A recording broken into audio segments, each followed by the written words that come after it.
अस्सलाम वालेकुम। अगर आपको चटनियाँ पसंद हैं तो आज की ये रेसिपी आपके लिए है। कैरी की चटनी को मैं पुदीने के साथ आपको बनाना बताऊंगी और इसका टेस्ट सबसे अलग होता है। इसमें जो इंग्रेडिएंट्स यूज़ होंगे वो ये हैं। तो चलिए बनाना शुरू करते हैं। 4 छोटे छोटे मैंने कच्ची कैरियाँ ली थी, उनको इस तरह से काट लिया है।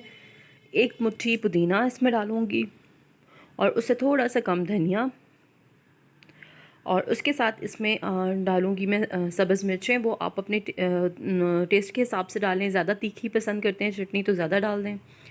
नमक हस्बे ज़ायका। 1 छोटा चम्मच इसमें डालना है ज़ीरे का, और 2 छोटे चम्मच इसमें डालने हैं गुड़ के। गुड़ का टेस्ट उसमें बहुत अच्छा आएगा। और अब इन सब इंग्रेडिएंट्स को कर लेना है अच्छे से ग्राइंड।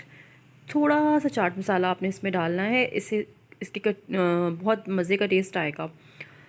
थोड़ा 2 आइस क्यूब डाल रही हूँ, या फिर आपने ठंडा पानी डालना है और इसे ग्राइंड कर लेना है। ये हमारी मज़ेदार सी खट्टी तीखी सी जो चटनी है कैरी की, वो तैयार हो चुकी है।